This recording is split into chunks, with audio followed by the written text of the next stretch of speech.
Tonight, NDC and Electoral Commission set on a war path with the main opposition party, asking its agents across the country to resist the commission as the EC denies access to serial numbers on biometric registration kits.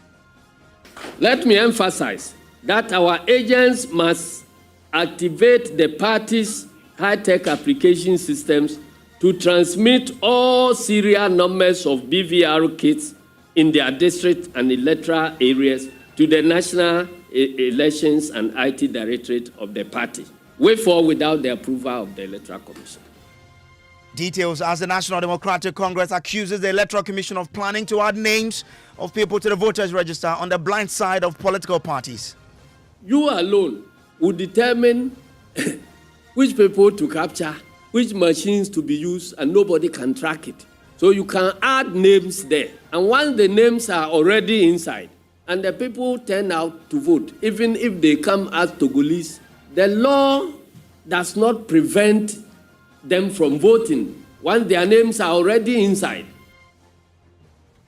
We have a preemptive response from the EC as the NDC chairman demands the serial numbers of the BVR machines in use. Stay for details.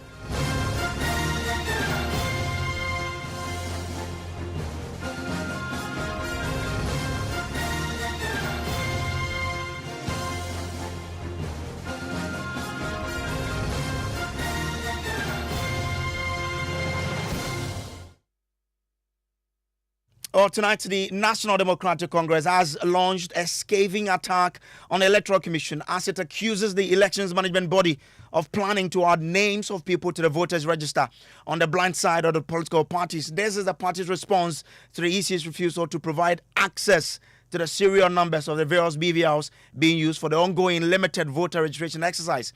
Now, the NDC and EC are clearly on a warpath, with the main opposition party asking its agents across the country to resist the commission as the EC denies access to serial numbers on the biometric registration kits. More on that shortly, but first, why did the Electoral Commission deny the NDC access to the serial numbers? My colleague Papani Ashale joins me in studio with details of the statement by the EC to this effect. Papa, what specific reasons does the EC give to the refusal to grant the NDC's request?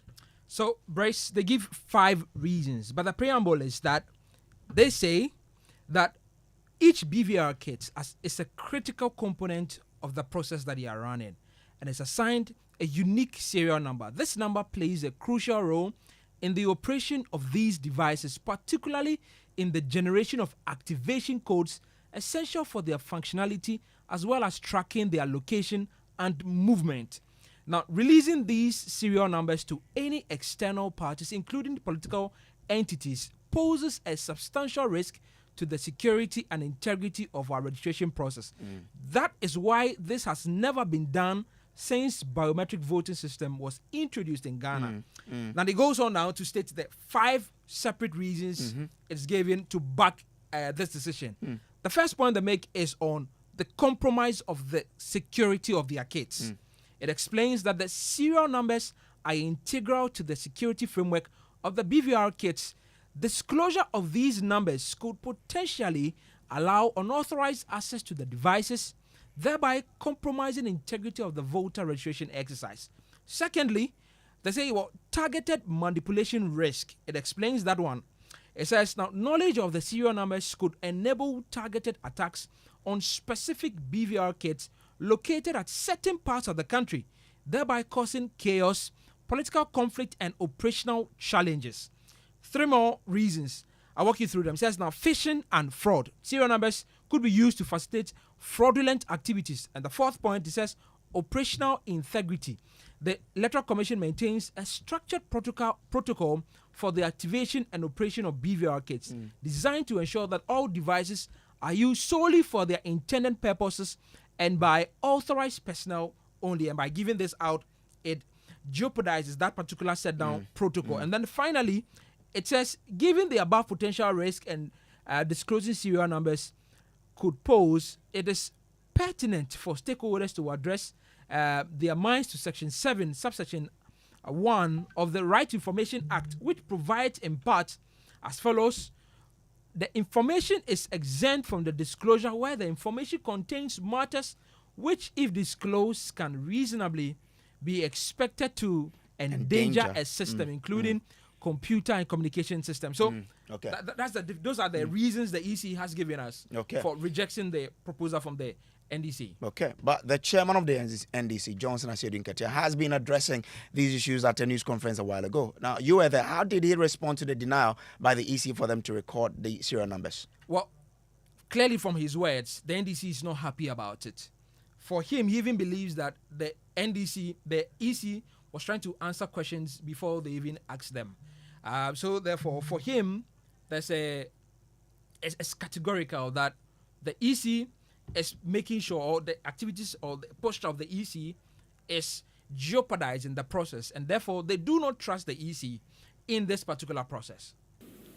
The essence of recording the serial numbers of the BVR kits will help us trace, identify, and match every registration data emanating from a specific district or electoral area.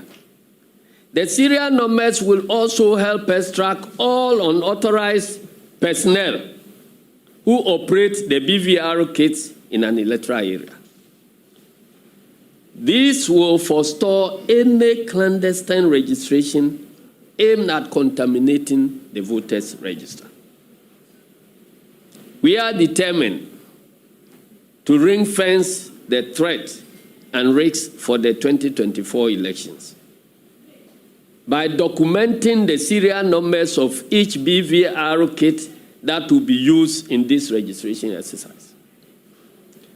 Our agents also have our firm instructions that if BVR kits malfunction and are replaced during registration, they should duly record the serial numbers of the new BVR kits and the date and time of their use. Ladies and gentlemen, we are utterly surprised that this precautionary measure, simple as it may be, taken by the NDC, is being resisted fiercely by the Electoral Commission. For whatever purpose, nobody knows. The question is, what does the EC have to hide? What is their fear over the mere recording of the serial numbers of these BVR kits, knowing very well some have been stolen under your watch? Some have been stolen under your watch.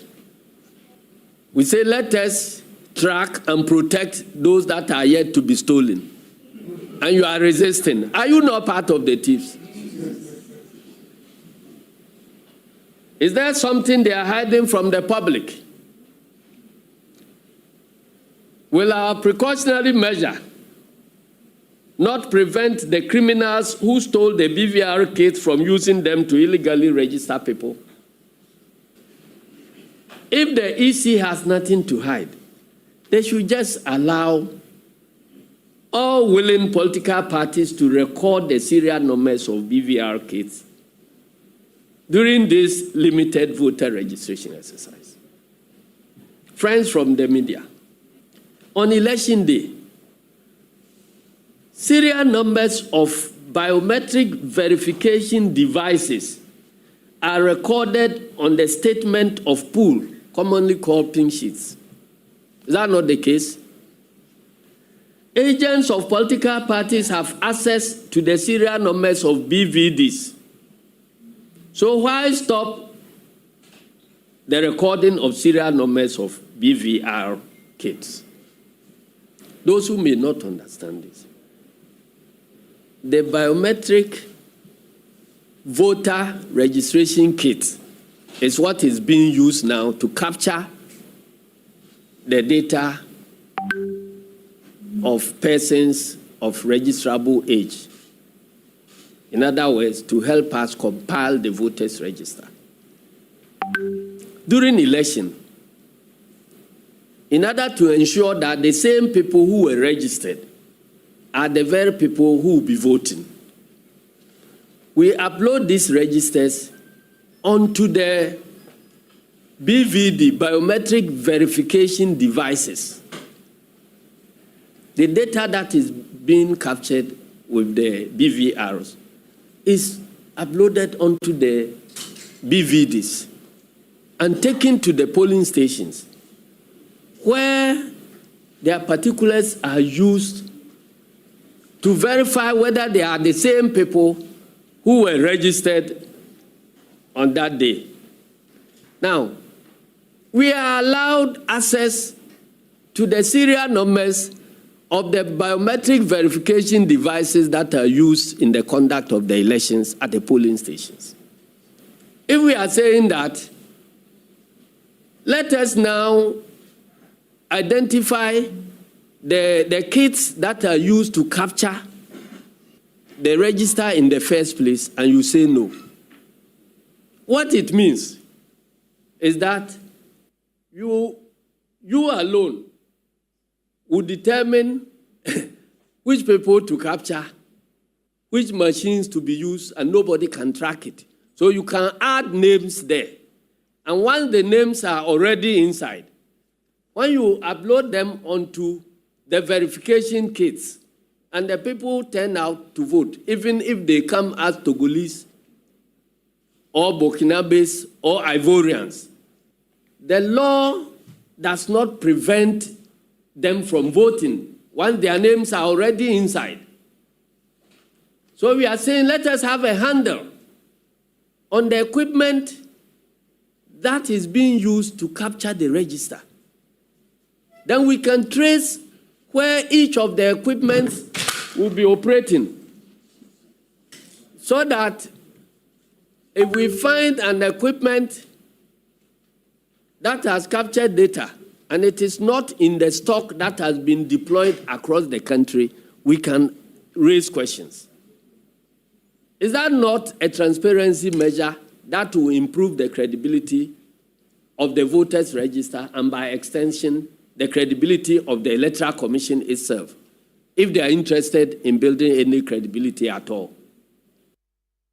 So that is the chairman of the NDC. Now, he says their members will resist any attempt by the commission to diminish the transparency of the process. And he's therefore cautioning the EC not to be used by President Akufo-Addo, not to hand over power.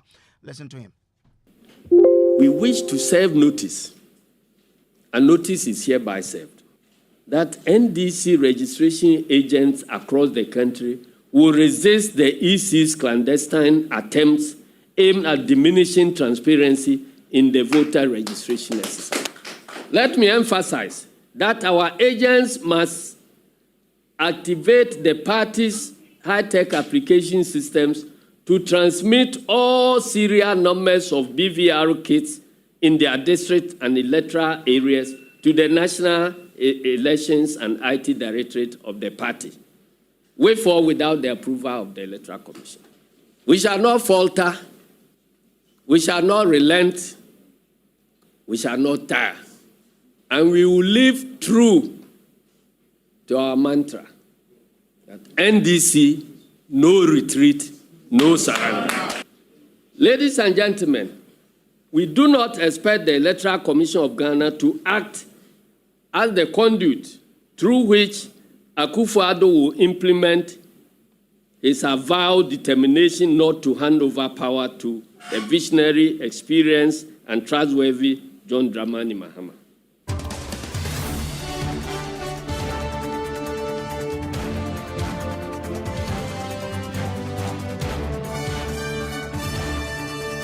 So that is the chairman of the National Democratic Congress, Johnson Asiedo Nketia.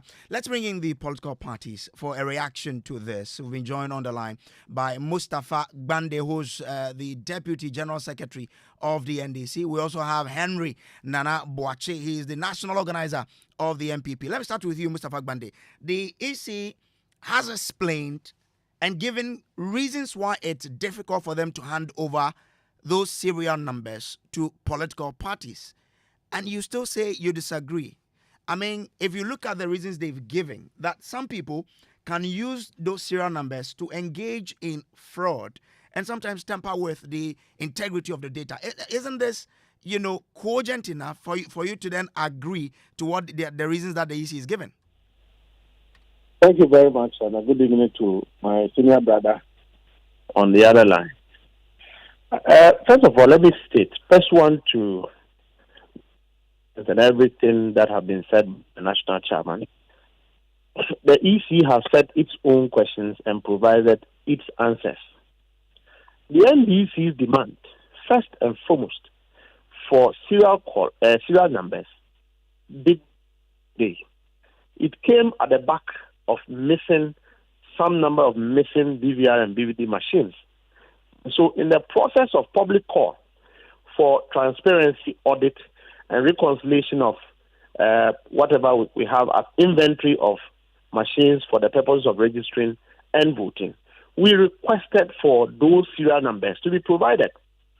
The second leg of the matter is that we already know both MPP and NDC at various registration centers, these serial numbers are being provided as a track sheet to all political parties' agents before and the end of registration daily.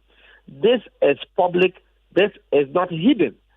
It is quite strange that in the process of the registration, some sort of objection comes up as to the release of those machines. What is even more suspicious is that it is strange that registration, we have places where the Electoral Commission will change up to 6 machines a day. And that we believe that in the interest of proper record keeping, so that persons who are suspected to be, covert government interests, who, with some criminals have taken those missing DVD machines, will not find a way through reverse engineering. You do not have evidence. Hold on. You do not have evidence that, in fact, like you're saying, it's some people in government. That is why I use the word suspected or alleged. No, you cannot suspect. Because nobody has alleged that. It is you who is alleging. But since you don't have the way evidence to prove it, so let's provide. Let me finish the substantive matter. So I just don't want you to dwell on that because you don't have any evidence to back we'll that one. Come back to that if that question stands on its own. But the issue is that our request for the serial numbers at the registration is simple. NPP knows that, and we know that. It's to track the machines that are in use. And we know that it's a regular a routine thing that happens. Indeed, if you look at the content of my national chairman, on the day of voting, we provide serial numbers of the machines that have been used to vote on the pink sheets. So therefore, in both requests that we have made, one of the substantive request of the missing BVR machines for the purposes of finding the stolen asset of the Electoral Commission for which we are stakeholders, and also for the purposes of inventory. Then the second leg, DVD machines, serial numbers of DVD machines that are in use, also because of the rampant changing and swapping of those machines at the registration centers by Electoral Commission. This wasn't the promise of the Electoral Commission. It promised Ghanaians that it was ready, all was set for registration to start. Okay. Where are we heading now? Today, we have to transition from online to offline. Another cumbersome registration. I want to find out from you whether your request for those BVR serial numbers has been the practice over the years or it's just peculiar with this year's registration. Hello. Hi, Bandy. I wanted to find out from you whether your the access to the BVR serial numbers, is it the practice over the years or you are doing this specifically in this year's limited registration? Well, let me stand on the legs of my explanation initially to say that there are two things. We have never had in the history of this country that people have gone into Electoral Commission to steal machines. So at the back of those missing machines, we requested for serial numbers. Then two, at registration centers, we don't request, they provide. We do it with the Electoral Commission officers. We record machines that have been registered, that have been in use. Okay, thank you, Bandy. I'm grateful. I'll come back to you. Hold the line for me because I've also been joined on the line by Dr. Serebo Kojo, who is Director of Electoral Services at the Electoral Commission, to provide some sort of education for us. Doc, I'm grateful to you for joining us here. Now, you've explained that, in fact, if you give these serial numbers out there, it could, affect the integrity of the data that we are collecting. Bandy is saying that in the previous years, you used to give these, but let me ask, how is the process done in terms of registration? How do you go about giving access to the officers representing political parties at these centers?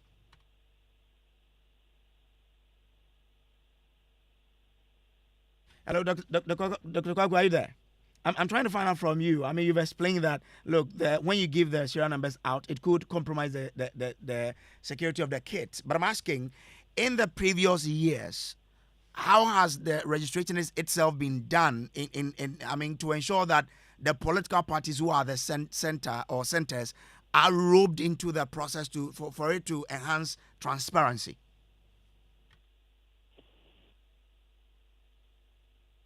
Okay, I guess I'll get Dr. Kwaku back, but let me bring in Henry Nanabuachi. Henry,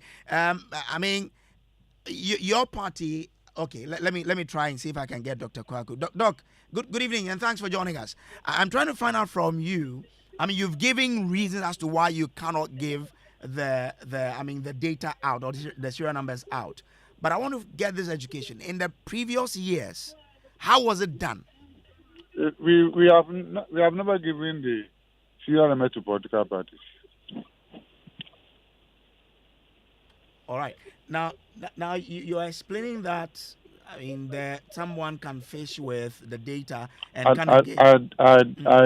know I was on the foot. I'm here to see the press release and go through. I'm only okay with your press release. Okay, but it says that serial numbers could be used to facilitate fraudulent activities, including phishing attacks, where a criminal with a serial number. My understanding was that we're going to discuss the registration so far. I've not read the press conference. I want to discuss. So on the field, how is it going today? Yeah, so today we allowed them to go offline. So we are expecting to have higher number than the first 2 days. But how can people trust that in fact the offline data will not be compromised in a way? Offline data will not be what? Will not be compromised in a way because it's offline. Yeah, it's not open such that people can then go and trace. The agents are there. Whether it's offline or online, the agents are there. And they are supposed to be given the start of day and the end of day. So I don't see where the compromise will come in. I mean, some political parties are worried about this whole offline thing. That's why I'm asking that. How the offline, I myself, to be frank with you, I'm not comfortable with the offline. The reason being that people who have already registered may succeed in doing registration, and you can only detect it after the duplication has taken place. And that may lead to people being disenfranchised. Because once you do multiple registration, your name will be off. So I myself will always go for the online. But because we're having challenges, that's why we try to go the offline. So my prayer is that all the interconnectivity issues will be addressed so that we will go online to eliminate the possibility of people doing multiple registration. So from day one till today, how many people do we know have been able to register? So far, I know we have covered more than 33,000, yes. Okay, 33,000 people. Do we have a figure, that we... And my information is that the first day we did around 17, and yesterday we did around 16. So what's our target? No, we are targeting 623,000 for the 21 days. Okay, but I mean, Doc, when the chairman of the NDC says that if you do not give the data or give them the serial numbers, I did not listen to that. So I don't want to comment I on get that. it, but we just need education here. That they say that Please, if you do, please let's go by the registration. I don't want to be responding to press conference I have not listened to. So when I go home, I'll take my time, listen to the press conference. Then I will read our statement. Then I can begin to react to them subsequently. But I mean, the decision to go offline, was there a consultation between you and the political parties? Everybody knows that when we are doing registration, we do offline and online. So we don't need to consult again before. Everybody who attended the APAC meeting knows that in the course of challenges, we'll go offline. But I mean, the chairman... And in all my deliberations on air, have been saying that we are going online, but when they need advices, we'll go offline. It's one of the modus of operandi of the activities. So going offline, we don't need to discuss it because everybody knows that's part of the issues, especially when those who were going mobile. There are areas where there are no network at all, so you can't do online. So anytime you do registration, we'll combine the two. Okay. Doc, hold the line for me. Let me bring in Henry Nanabuachi. Henry, do you side with the NDC's request for access to serial numbers to these BVR machines? Thank you very much and good evening. After listening to the national chairman, I was wondering whether the NDC would want to assume the responsibility of the Electoral Commission. And I was even surprised when I gathered that it was the national chairman that read out the press engagement. I mean, I was very astonished because he's very experienced in this. At the end of the day, what are we looking for? What they are seeking or the request they are making would compromise the security of the entire election process. And that is what the Electoral Commission has said. Unless they are telling us that they lack the requisite human resource capacity to man the registration process. But it is the same human resource that they are putting them on the alert that send the serial numbers to Accra so that we can manage. This is frivolous. I don't think that we need to spend time on it. Look, you are at a registration center. You have your agents there. When we are about to start, you know the number. When we close, you know the number.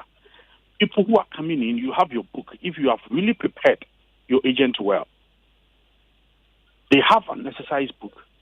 So if this person is coming to register, you even have that opportunity to even write the person's name or even take other details as well. So the Electoral Commission and then all the registration centers are gazetted. And they have given all of this information to us. In fact, even including the difficult areas where we have difficulties in reaching out to. They've given all of this information to us. We have prepared our teams. They know this. So it will be difficult for any registration to go outside this, especially when you have your numbers. So quickly, when you know that some numbers have been added, the data you have already, then you can raise some legitimate concerns. Do they want to be the Electoral Commission? Do they want to manage the electoral processes? You're a political party. And they've said this. For me, it is even weird. No. What they are calling for is that they intend to be the second layer of protection for the data. I mean, why should anybody disagree when someone says, I want to ensure we protect the data we have? Look, I think that this thing should end the matter. The Electoral Commission says that they cannot. Why? Because it will compromise the kit security. They have mentioned certain risks related to targeted manipulation. They have also raised phishing and fraud. They've raised operational integrity. They've mentioned all of this. And they even went ahead to give assurances as to how the registration cannot be manipulated. Because why we have all of these centers are gazetted, polling agents, they have oversight, they've been given the opportunity to be there. In fact, even apart from the polling agent, there are other members who can always come there. It's an open place. Okay. Right? All right. Henry, I'm grateful to you. And there's a detailed reporting. Mm-hmm. And then there is always a provisional register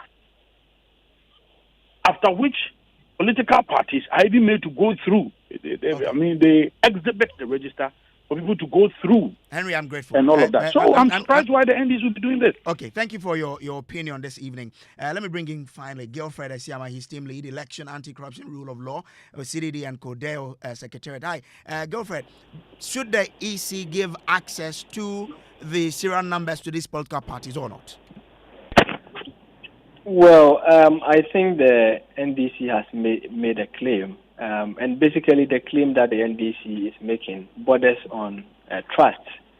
It's more an issue of trust even than transparency. They appear not to trust that the Electoral Commission can hold the integrity of the system, the voter registration process, so they want to do something to help. But I think I agree to what the previous speaker said to a large extent. There are enough transparency measures around the registration process. The start of day process allows the political parties and their agents who are always present at the registration center to monitor the system. It starts with all of them. The forms that they use in registering people, they see everything that happens. At the end of the day, there is a daily accounting process, and the end of day process where they print out, or they have records of the number of people who have registered for the day. You have these political parties agents present, and it is just a combination of these figures and numbers that give rise to the total number of people registered. So when you look at these systems that have been adopted, that have been put in place, I think it guarantees a lot of room for people to hold the EC to account and to also guard against anything that can undermine the integrity of the process and the voter register. This is very difficult, issue because we haven't got to this point before where you have a major key stakeholder demanding access to what the Electoral Commission considers to be a security document. I think we really need to have a cool discussion about this.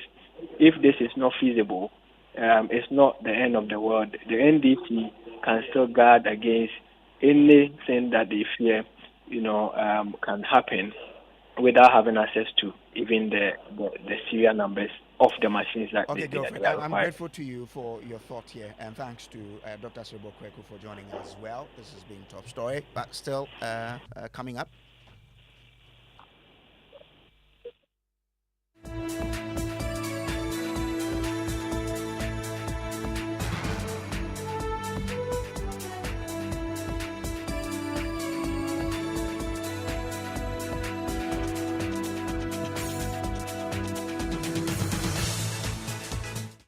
Good evening and welcome to Newsnight. Tonight's media blackout that has forced MP for Yendi constituency Farouk Aliu Muhammad to eat humble pie set to become the Ghana Journalists Association's main weapon against abuse of journalists by politicians and other individuals. We have the latest as the GJA finally lifts ban on the Yendi NPP MP after he rendered an unqualified apology after alleged attack on City FM journalists in January this year.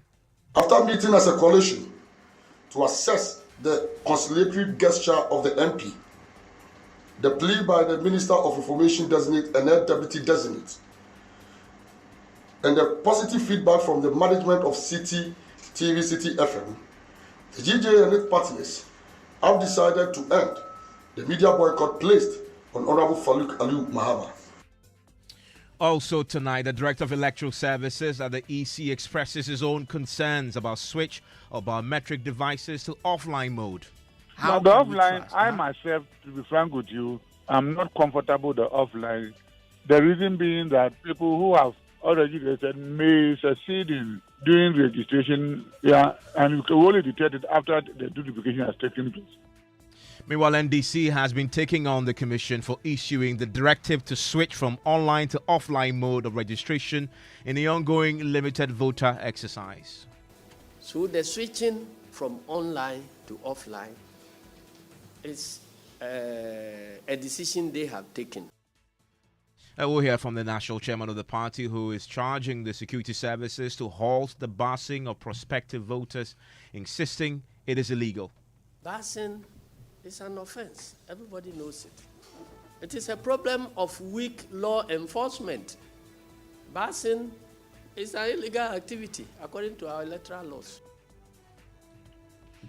We'll bring you counter accusations between the opposition NDC and governing NPP on busing of first-time voters across the country. Also tonight, Media Foundation for West Africa vows not to rest and explore all possible options until the presidency makes public the KPMG audit report on the controversial SML deal.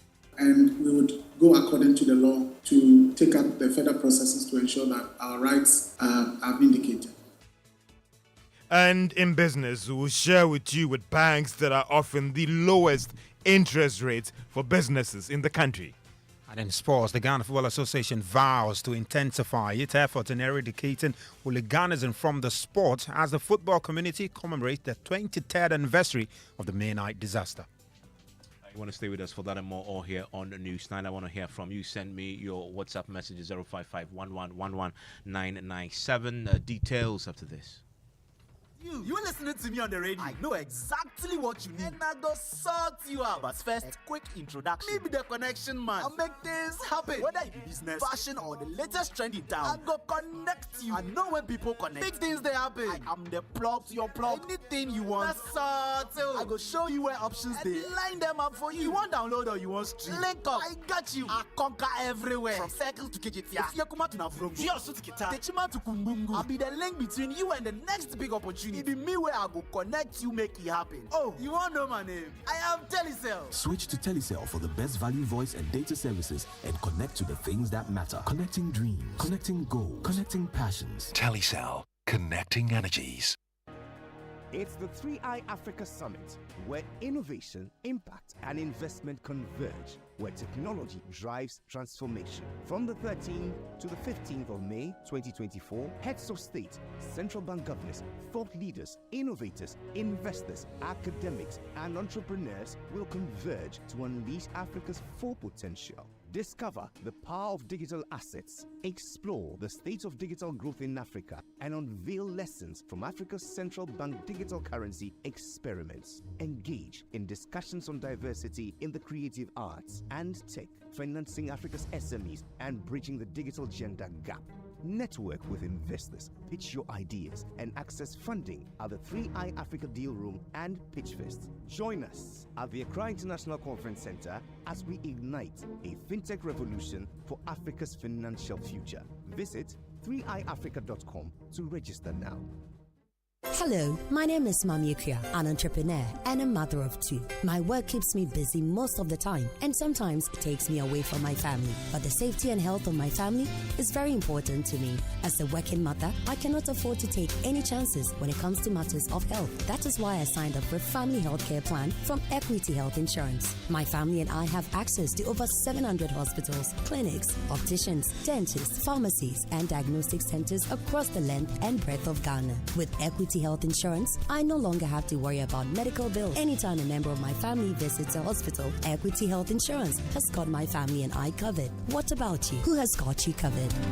Call Equity Health Insurance on 050-660-7910 and talk to them about your family health needs now. Visit equityhealthinsurance.com for more information. Equity Health Insurance, here for you.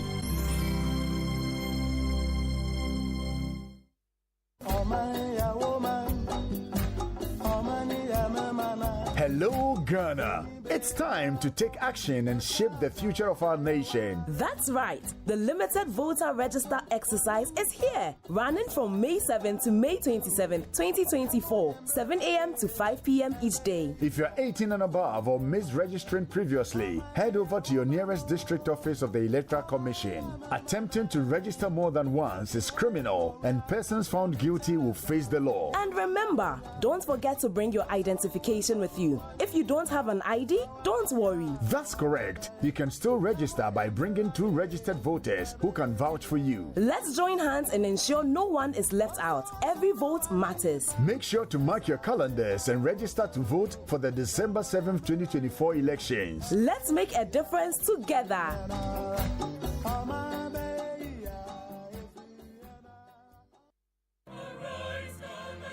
Hello, Ghana. Are you tired of the same old political rhetoric? Do you believe it is time for a change that truly represents the voices of our youth, women, and children? I present to you Nana Kwame Bediako. He is a visionary leader with a passion for making our country better through innovative industrial revolution. Together, we can change the political narrative and create a government that truly represents the interest of all citizens. Join this journey to build a better and inclusive future for all by contributing to our Save Ghana Fund campaign. Your support, no matter the amount, is not just a donation, it is an investment in the shared desire for a more prosperous, equitable, and better nation. To donate, visit www.nkb.com.gh or dial *887 *2024 #. Thank you for your support. And so live here on News Night is on Joy 99.7 FM. Tonight, the media blackout that has forced the MPP MP for Yendi constituency, Farouk Aliu Mahama, to eat humble pie is said to become the Ghana Journalists Association's main weapon against abuse of journalists by politicians and other individuals. Mr. Mahama can, for the first time in more than 3 months, enjoy media coverage in Ghana. Well, this follows the lifting of the indefinite media blackout imposed on him for assaulting a City News Northern Regional reporter, Mohammed Aminu Alabira, on January 27, 2024. Now, after almost 3 months, the umbrella body of journalists in Ghana has lifted the ban. Addressing the press in Accra a while ago, President of the Ghana Journalists Association, Albert Jumfor, explained that the decision to lift the ban on Farouk Aliu Mahama is based on the remorse shown by the MP and his commitment to collaborate with the media fraternity in ensuring journalist safety in the country.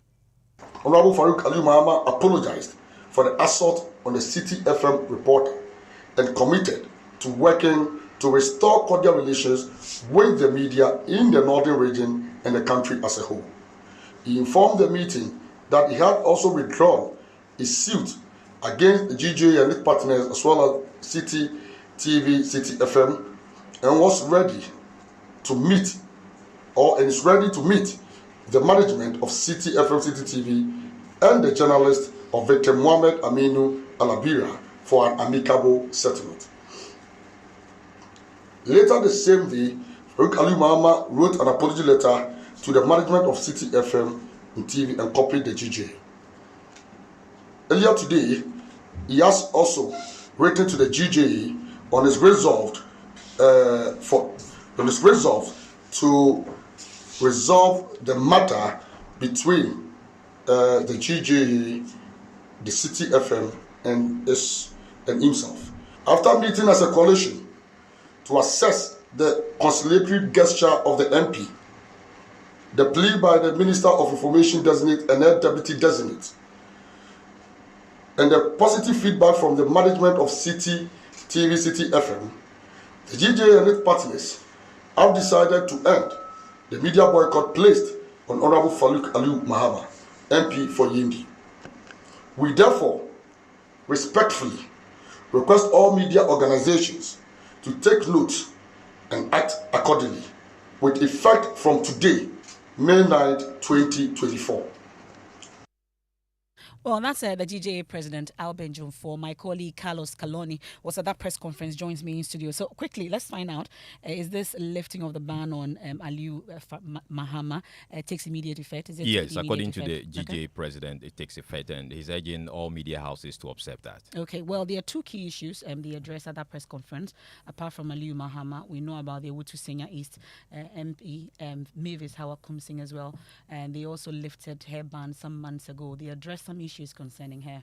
Yes, so the GJA president has been saying that Mavis Hawa-Kumsen has been able to send 2 of the alleged persons who actually assaulted the Cape Coast FM or Cape FM journalist David Kobina to the police for an investigation. And he said that they will continue to monitor the issue and ensure that the case comes to its logical conclusion.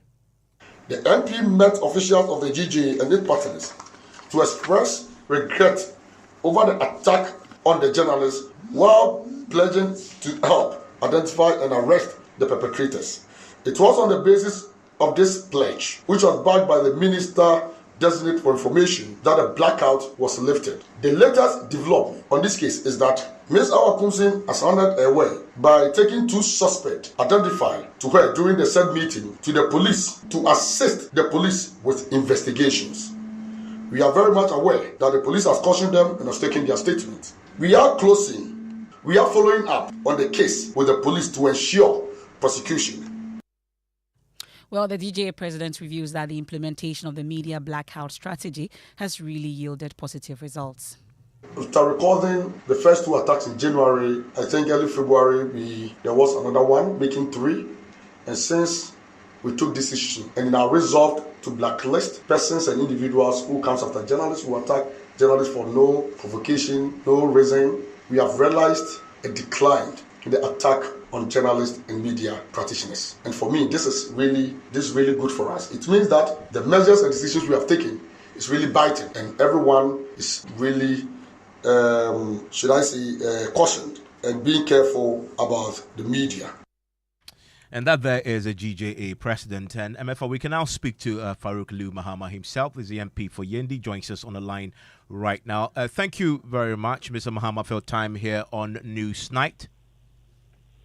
Yes, sir. Good evening, my brother. How are you? And good evening to your listeners. I'm doing great. Lesson learned? First of all, I want to say a big thank you to Joy FM and the GJA, the PIMPAC, the Media Foundation for West Africa, and GIBA. All what transpired in January was a very regrettable situation due to the tension during the counting process. And as a human being, we are all gullible. And as a member of parliament and as a representative of the people of Yendi, I take responsibility of what transpired in Yendi, and it was a regrettable situation. As a member of parliament, as a legislator, at no point should it be that a member of parliament or a politician should be seen having issues with the media. Because media is a very strong tool, and as a member of parliament, I've always had a good relationship with the media. So first of all, I want to use this opportunity to open a hand of olive to the media, to let them know that I'm a friendly person, and just that it was unfortunate that it happened. And lessons have been learned, and the positive side and the negative side. And what has humbled me is that it tells you that you find a way when things don't go well, you eat the humble pie and just say sorry, and we move on and try to create a perception of the media is somebody that is very friendly to me.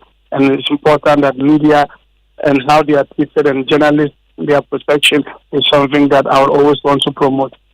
And this is just to clarify and also to reconcile. I recall when this first happened, you were categorical that you did not assault this journalist. In fact, you threatened to drag the GJA to court and sue the CTFM journalist for defamation. What changed?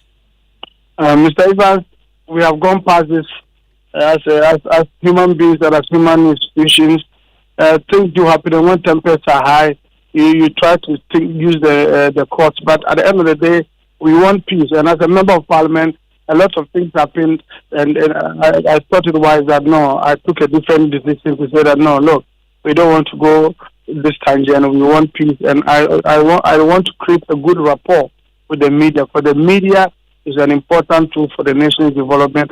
The media is something that promotes my work as a member of parliament, and media is something that must always be protected. And we've gone past this, and so far as I've apologized, I just wanted to move on, my brother. You will admit it's the blackout that forced your apology? Not really. Even if there was no blackout, I would have still apologized to the media, because the important thing to me is the media, and every politician or every Ghanaian must find a way to make sure that the journalist is somebody that you must protect. And it's a regrettable situation. And I believe that by the GGA using this blackout to discipline politicians, it tells you that whoever you are in society, if that nature happens and you find yourself having issues with the media, steps should be taken so that in the future there won't be any real chaos. And I believe that taking you from my blackout, any future issues like this, people will be careful and use us as a reference that at this point, even the members of parliament have been blacklisted. So it will give a caution to everybody to be careful on how, whether it is a bad situation or it's a tense situation, you always try to have cool heads. And that is what I've learned from this whole process. So this is an effective tool then? Yes, it's an effective tool, and I want to say that the GGA and then all the media partners are doing well. And I also want to use this platform, even though I've called the journalists and we've spoken, and the same management of city, I also want to stretch a hand of olive and apology again to, even though I've written a letter to TTFM and to let them know that we're having a new page, and we should also, so far as I've learned my lesson, I should be forgiven so that I would learn from Twitter problems. And finally, you read all the media reports that come out every year that affect our rankings in the World Press Freedom Index. We need more advocates for media. Yes, I'm going to be. I assured them, even I assured the GGA, as I'm going to be an ambassador to advocate for it. And then I'm even attending their conference, which is going to be a media program next week. And I'm going to use that opportunity to be an advocate to make sure that journalists and all media houses are well protected, respected. No matter the situation we find ourselves, we should be the people rather protecting them. So I think that I'll do a good advocate, and I'll make sure that I will also promote that media freedom and media security in every aspect of our daily life. Farouk Aliu Muhammad, thank you very much for your time here on Newsnight. Let's bring in the GJA president, Albert Jumfor, thankfully joins us on the line. I'm sure that listening to Farouk Aliu Muhammad becoming an ambassador for the media now, it appears that blackout will be the way to go to punish politicians who attack journalists. Emefa, thank you so much, and good evening to your service listeners. You know, it's been a very busy, very hot week for us, especially as we approach the upcoming African Media Convention. And so we are very, very, very fast. But anyway, due to my relationship with Joy, I cannot deny you every time you call me and you want to speak to me. Let me say that yes, it's true.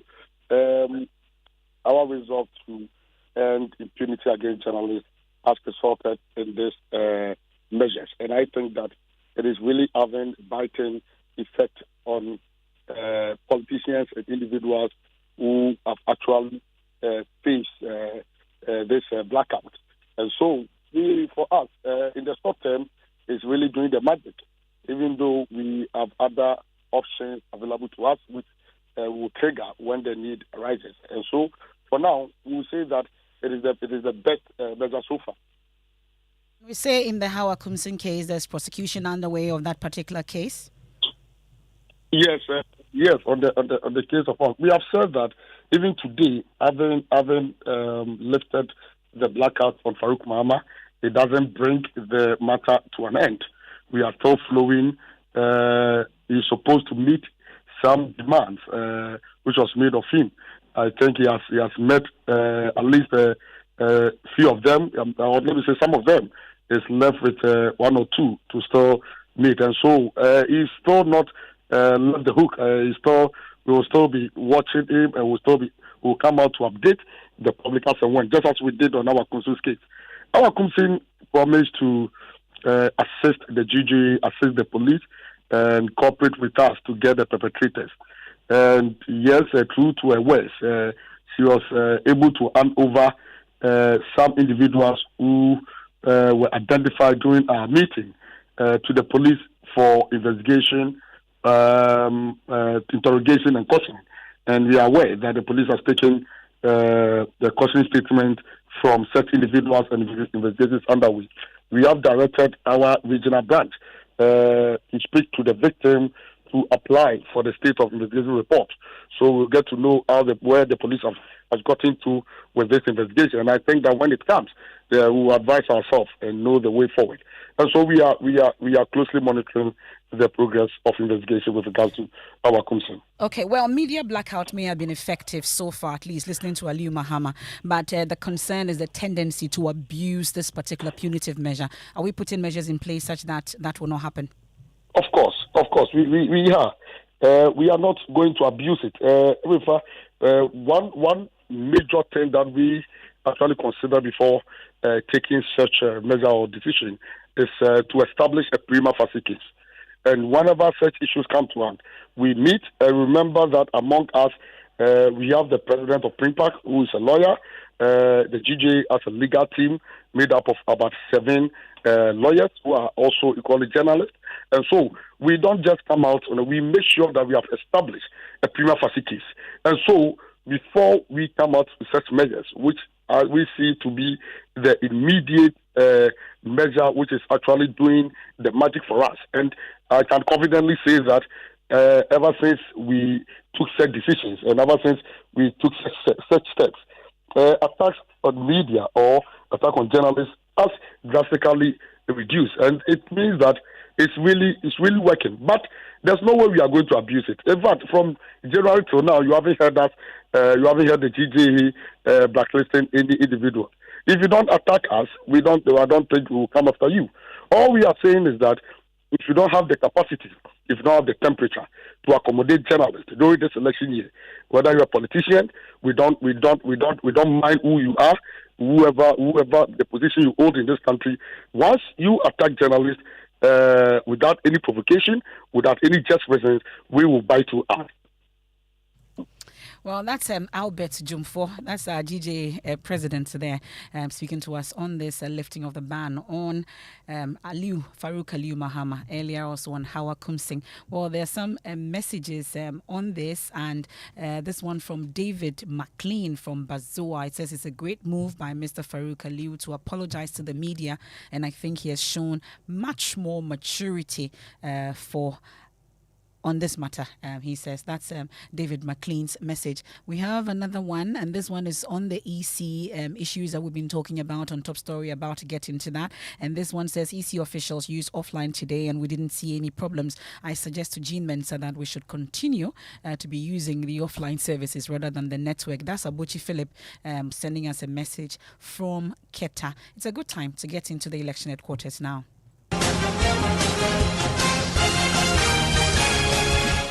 And the election headquarters is brought to you by Petrosol Clean Fuel in Full Quantity, CIMA, the Chartered Institute of Management Accountants, AICPA and CIMA together as the Association of International Certified Professional Accountants, and the German Ozone Medical Center, Alternative Therapy, Dental Wellness and Beauty. The opposition National Democratic Congress tonight says they were not consulted by the Electoral Commission on its directive to its agents to switch from online to offline mode of registration in the ongoing limited voter registration exercise. Well, day one of the exercise was fraught with network challenges due to poor internet connectivity, which left hundreds of first-time voters frustrated. While Ashanti Regional EC boss Benjamin Banobio says the commission resorted to offline registration process as a backup for the internet and technical challenges that have affected the process so far.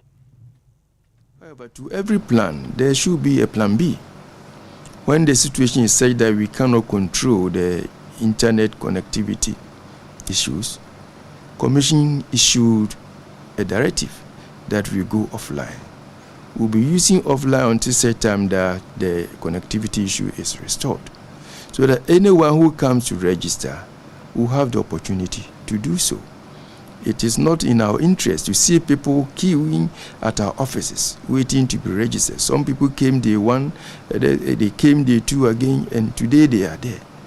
So Commission, in his wisdom and in his quest to ensure that all the people who are qualified when they come to us are covered, has indicated or issue a directive that we go offline to enable us to register all the qualified applicants who come to our registration centers. Well, the National Democratic Congress has rejected this explanation. Listen to the national chairman of the party, Johnson Sirinketia. So the switching from online to offline is a decision they have taken. But this press conference is about one specific issue. In the coming days, we will give you a fuller account of what has happened and our impressions about how the registration is going. There are issues about security, issues about many things, which we will discuss. So that's the national chairman there of the NDC rejecting the explanation why the Electoral Commission switched to offline mode. In fact, in the last 30 minutes, we've heard from the EC's Director of Electoral Services, Dr. Sribo Kweku, who himself says he has his own concerns about the decision. Yeah, so today we allow them to go offline. So we are expecting to have higher number than the first 2 days.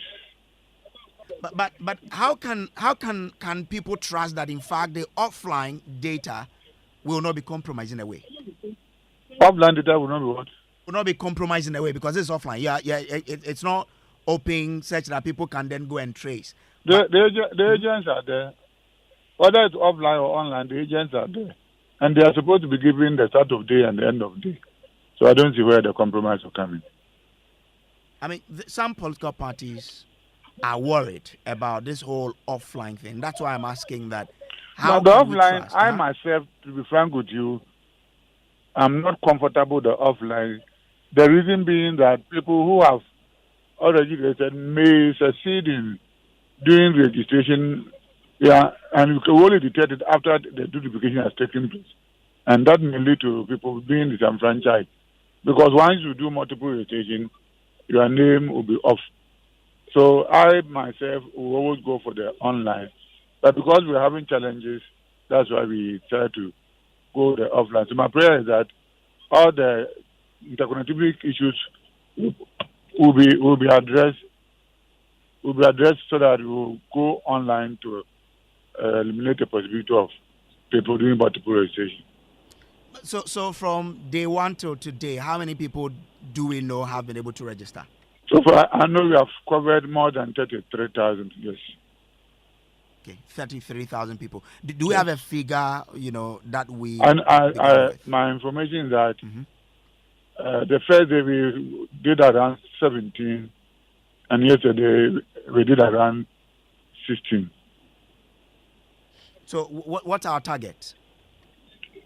No, we are targeting 623,000 for the 21 days. Okay, but I mean, Doc, when the chairman of the NDC says that if you do not give the data or give them the serial numbers, I did not listen to that. So I don't want to comment I get on it, that. but we just need education here. That they say that let's go by the registration. I don't want to be responding to press conference I have not listened to. So when I go home, I'll take my time, listen to the press conference. Then I will read our statement to them. I can begin to react to them subsequently. But I mean, the decision to go offline, was there a consultation between you and the political parties? Everybody knows that when we are doing registration, we do offline and online. So we don't need to consult again before.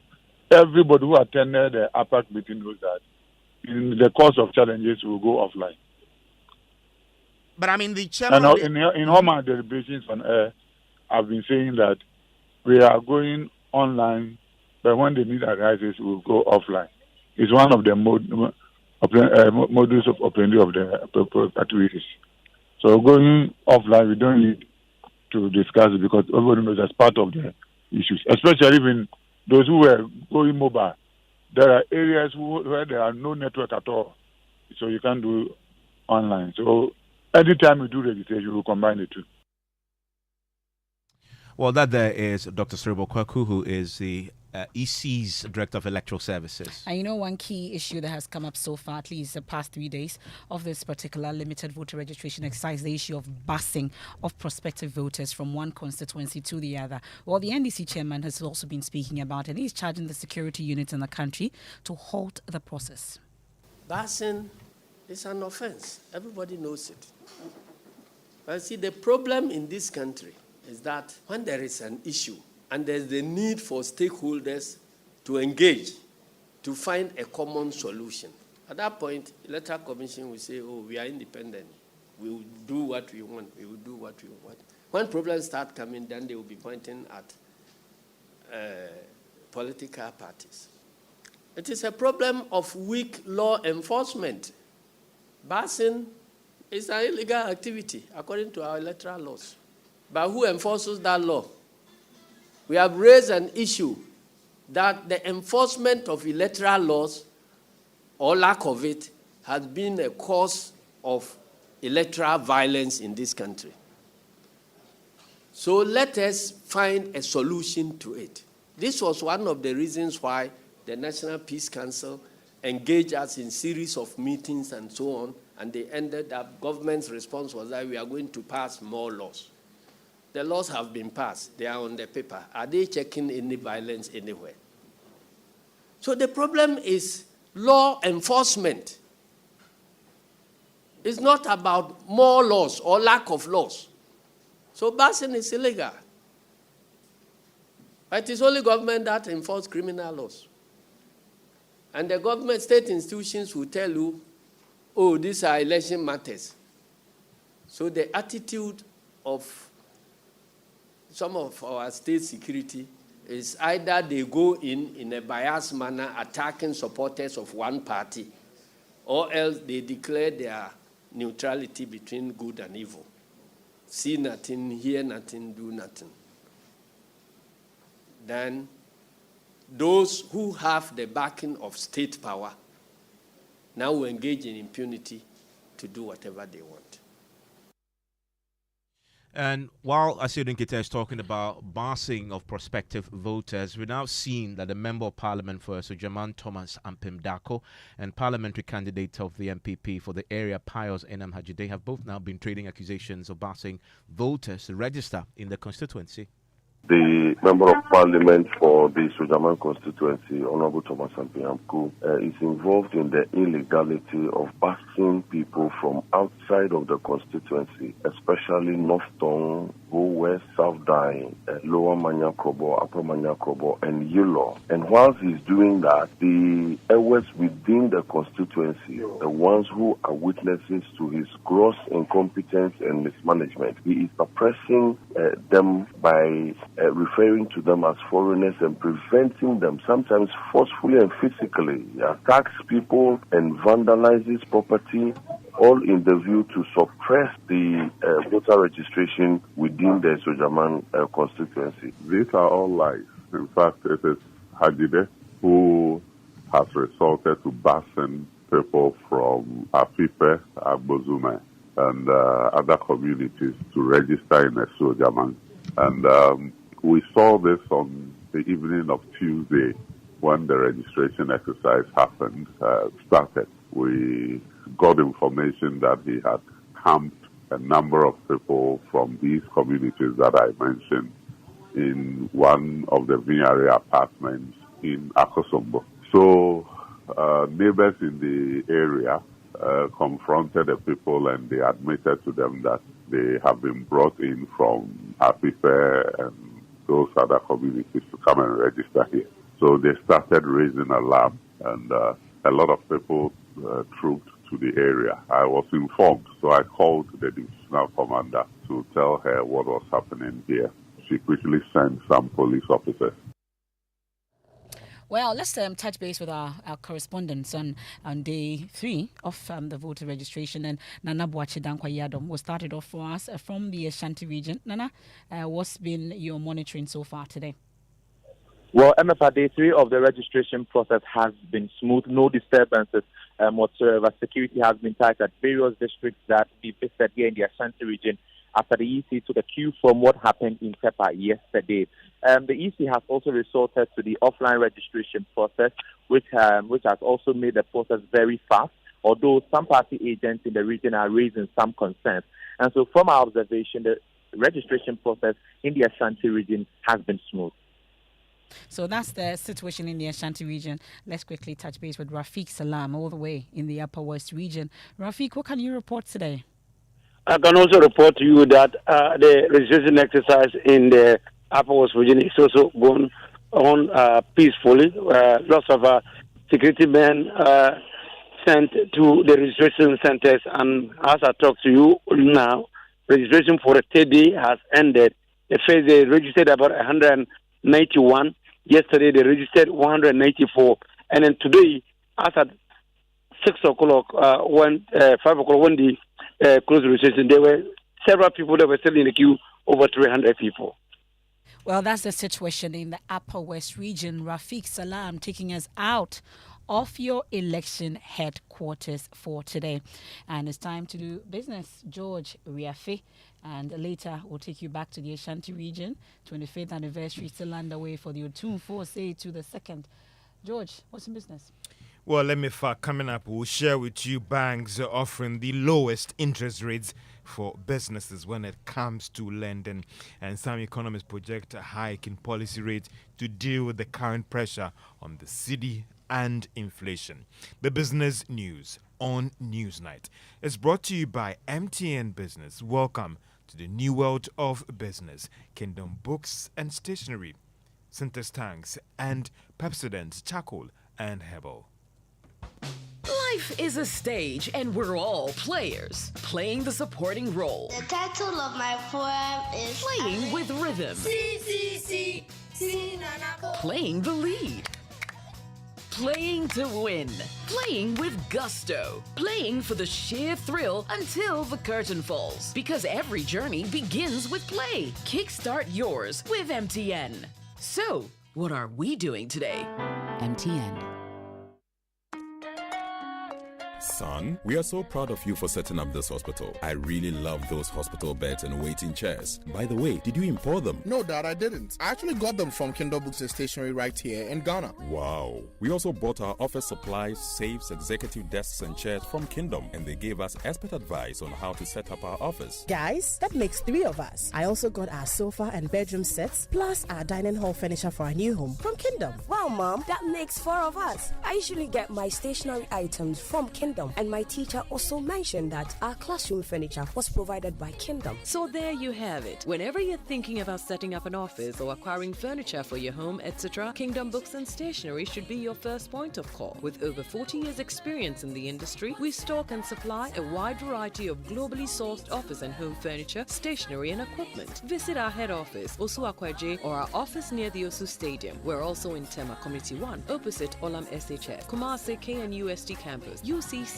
Cape Coast, and now at the Marina Mall, Airport City. Or call us 0302 764101, 764209, or 762792. Visit our website www.kingdomgh.com.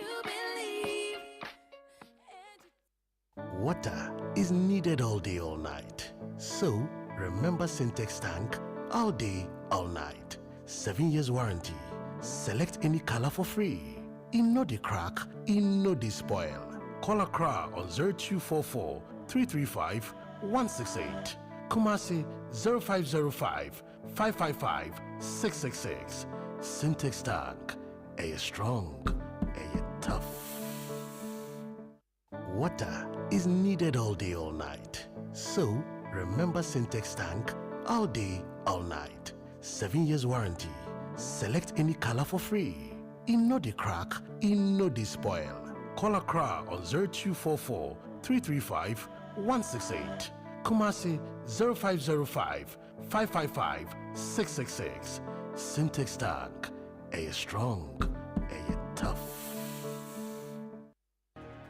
It's the 3i Africa Summit, where innovation, impact, and investment converge, where technology drives transformation. From the 13th to the 15th of May 2024, heads of state, central bank governors, thought leaders, innovators, investors, academics, and entrepreneurs will converge to unleash Africa's full potential. Discover the power of digital assets, explore the state of digital growth in Africa, and unveil lessons from Africa's central bank digital currency experiments. Engage in discussions on diversity in the creative arts and tech, financing Africa's SMEs, and bridging the digital gender gap. Network with investors, pitch your ideas, and access funding at the 3i Africa Deal Room and Pitchfest. Join us at the Accra International Conference Center as we ignite a fintech revolution for Africa's financial future. Visit 3iafrica.com to register now. Hello CEOs, the 8th Ghana CEO Summit and Expo is set to take place on May 27, 2024 at the Kempinski Hotel from 9 a.m. till 5 p.m. Since 2016, the summit has led impactful business leadership. Renowned for satisfying CEOs' needs, it offers actionable perspectives, strategic insights, and business opportunities. This year's theme is reigniting business and economic growth, charting a path forward, economic diversification, and artificial intelligence transformation. The summit promises CEO business cases, high-level dialogues, masterclasses, keynotes, and plenaries. The event is also a platform for the Ghana CEO Excellence Awards, celebrating outstanding business leadership and innovation. Former distinguished guests include President Nana Akufo-Addo, Vice President Dr. Mahamudu Bawumia, and ex-President John Mahama. Secure your spot at GhanaCEOSummit.com and contact 0546 391 970 for enquiries and sponsorship. Powered by the Ghana CEO Network in collaboration with Deloitte, PwC, Ministry of Public Enterprises, GIPC, and Multimedia Group. Terms and conditions apply.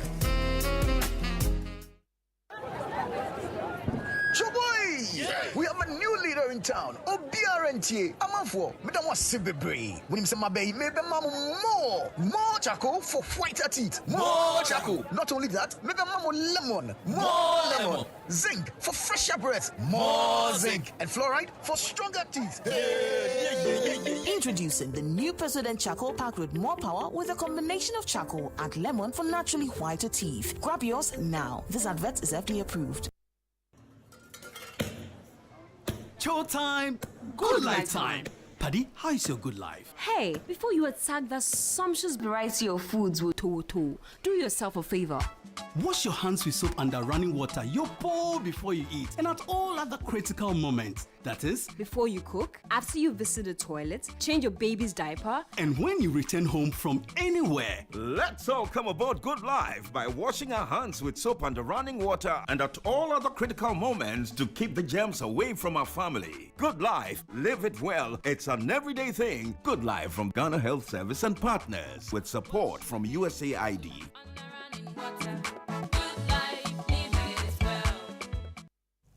You're welcome back to Business on Newsnight. Now, 3 commercial banks offered the lowest interest rates to businesses in March this year. Now, that's according to the latest analyzed percentage rates released by the Bank of Ghana. More in this report. Businesses looking for loan over a year paid an average interest rate of 32.71%, and that was offered by Standard Chartered Bank. United Bank for Africa charged an average interest rate of 32.46% on loan that should be fully settled in 3 years. Businesses that turn to Access Bank for loan that should be paid by in 5 years settled for an average interest rate of 30.22%. This data covered operations of commercial banks ending March this year. Therefore, firms might have changed as at putting this report together, or let's say when it comes to tracking the lending rate of all these commercial banks in the country. The annualized percentage rate according to the Bank of Ghana is the actual rate that businesses and individuals pay on loans, including all the hidden charges. The central bank believes that the regulated publication of this rate may go a long way to educate the public on cost of the credit as offered by the commercial banks and also help in driving down the cost of credit, as it might help bring about some competition among the commercial banks when it comes to the pricing of loans. And that's just a business text report. Meanwhile, banking consultant Anotu Champon believes that these best rates are going to those with very good credit history. A bank may have a range from one with a good credit score, as George underscored, and somebody with an average credit score or a worst case scenario credit score. So sometimes these statistics have to be explained together with the credit standing of the borrower. The better your credit standing, the lower the interest rate that you pay. And the higher or the worse your credit standing, the higher the interest rate that you pay. Noto Champon is a banking consultant. Now, some economists are projecting that the Bank of Ghana could be forced to hike its policy rate when it meets later this month. The Monetary Policy Committee of the Bank of Ghana is expected to commence its regular meeting to review development in the economy for May 22 this year. However, looking at the current pressure on the city and inflation deemed that still high, these economists believe that this could be the best option going forward. The rate currently stands at 29% after it was kept unchanged at their last meeting in March this year. The government has revealed that it is considering artificial intelligence in technology and education infrastructure in the country. Now, this has been reviewed by the Minister of Education, Dr. Yao Duchum, speaking to Joy Business after the launch of the EdTech Fellowship by MEX and the MasterCard Foundation. The minister also lauded the private sector contribution to this drive. I'm excited. AI is changing education, and this is where we need to be, and this is where we ought to be, and I'm grateful that something good is happening. And also the public sector should look at how do we create opportunity for off-taker agreements, that if something is so good, how do we open a platform for them to practice it and to implement it so that they have the economic engine to bring about more innovation. Are we inculcating AI into our STEM infrastructure? It has to be. In most of the facilities that we're doing, we are wiring it to make sure it's 21st century ready. Minister for Education, Dr. Yao Osei Educhum. Now, Ghana is set to receive funding from the ECOWAS Commission towards implementing its human capital development, key consideration in achieving both regional and national and social economic goals. Now, speaking to Joy Business at the opening of a 3-day technical conference on human capital development, Vice President of the ECOWAS Commission, Demetin Uchenda, said that Africa is going for youthful population, which requires the needed investments. Regional strategy. ECOWAS has actively supported the development of national human capital development strategies within our member states. Significant strides have been made in this direction, and today we can proudly say that 7 out of 15 ECOWAS member states have received ECOWAS funds to support the development of their national strategies. Human Capital Development Vice President for the ECOWAS Commission Africa, Detin Uchenda. Now, the Bank of Ghana is optimistic that it will be able to use this 3i Africa Summit to push for more government support for fintech and innovation in the financial sector in the country and even the region.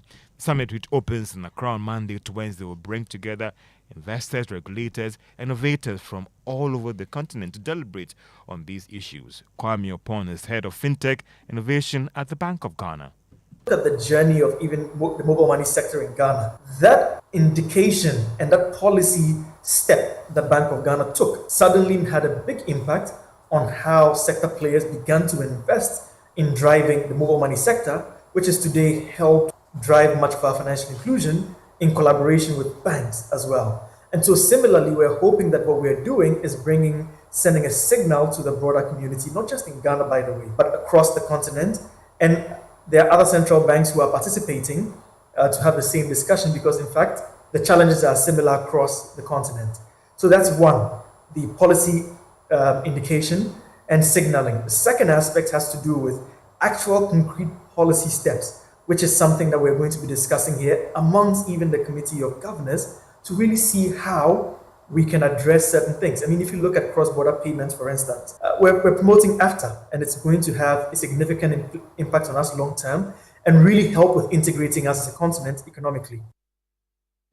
And that is the head of fintech and innovation at the Bank of Ghana, Kwame Opon, speaking ahead of the 3i Africa Summit, which opens at the Accra International Conference Center on Monday. And tonight on PM Express, you're looking at the IMF program and Ghana's economic recovery.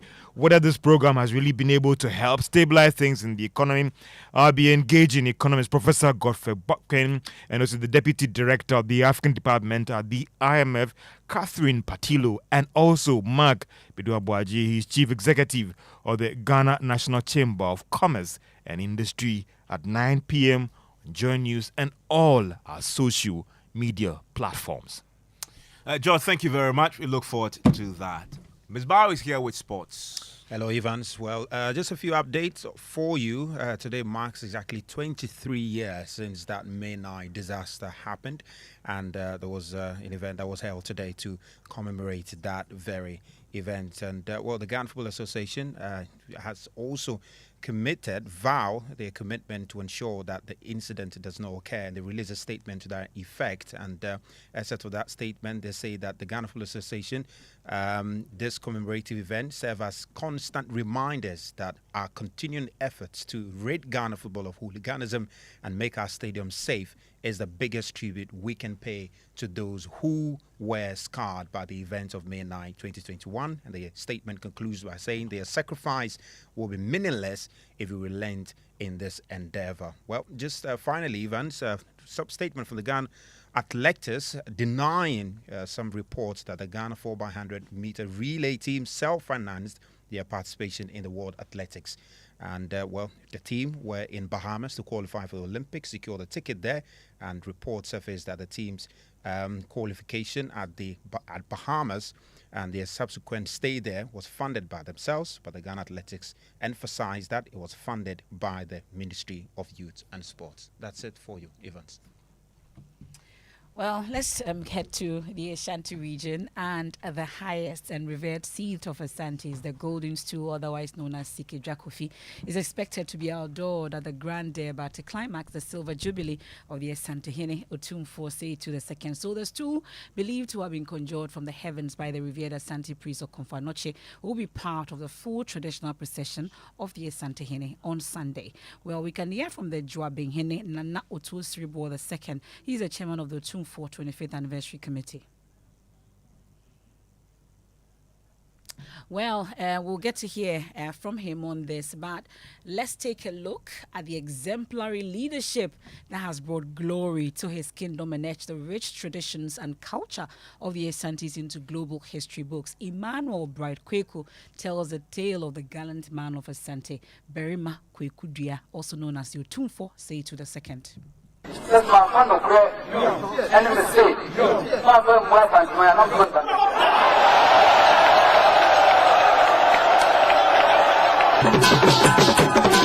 Monday, April 26, 1999, when Berima Kweku Dua, as he was then known, swore the oath of allegiance to Asanteman and ascended the golden stool, Sikeja Kofi.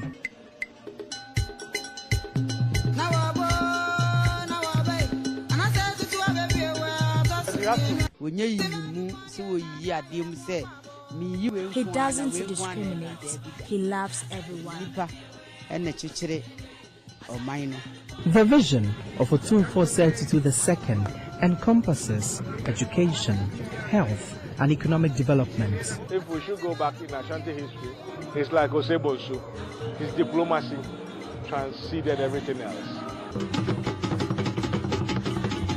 Shortly after his installment, the Otumfuo Seitu II Foundation was launched as a relief plan for his people and as an extension, the whole of Ghana. Through the World Bank assistance grant given to him, the fund was able to put up 6 classroom blocks, 6 teachers' apartments for 22 different rural communities. The Asantehene's pivotal role in women empowerment in the kingdom cannot be overlooked. His Royal Majesty has really encouraged Queen Mothers for us to know our deep position as a Queen Mother and our rules of engagement. Otumfuo Seitu has brought peace and reconciliation to his kingdom since he's been in power. Asantes love and tolerate everyone.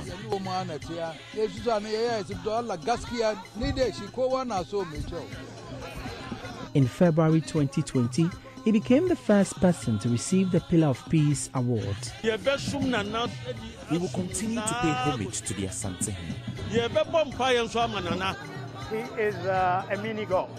To his people, the Asantehene Otumfuo Seitu II remains a true leader, a custodian of culture and a protector of the ancestral left in his care. Reporting for Joy News, my name is Emmanuel Bright Kweku.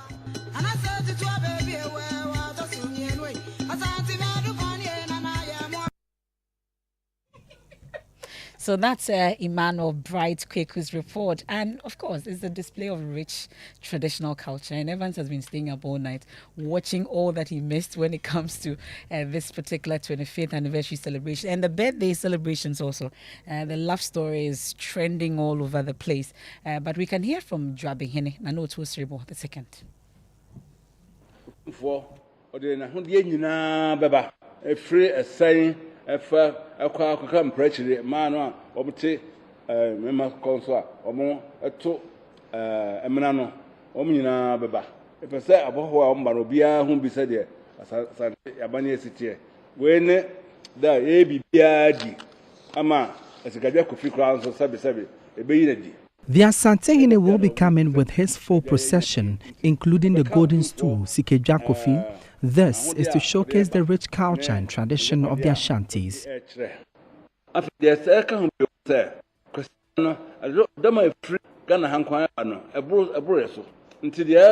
We will implore the tricycle riders not to come within the presence of the palace. And you know, I fall in love with Asante culture. I have. I mean, last 3-4 years, I took my kids to the Mensha Palace. Yeah, you we went to the museum. Yeah. It was an eye opener for them. I'm told it's refurbished now, so it's beautiful now. I see the pictures on social media. You know, last night I stayed up for like 2 hours just watching Otumfuo when he was installed, the ceremony now, what he's done. It's just beautiful. There's nothing more beautiful than that. Yeah. I mean, for anything to keep me up to like 2 a.m., I was captivated. You can't take it away from the Asantes. And I'm looking for. I wish I could actually fly into. I'm sure flights are fully booked now. You can start driving your Porsche car all the way there for the Grand Deba. Poshka, no comment about that. Well, that's it for News Night tonight. There's more when you log on to myjoyonline.com. I am Emefa Apawu. And my name is Evans Mensah. And unfortunately, we apologize. We are not able to bring you personality profile tonight. We're getting ready to bring you drive time for South Africa. But of course, we'll play you good music tonight.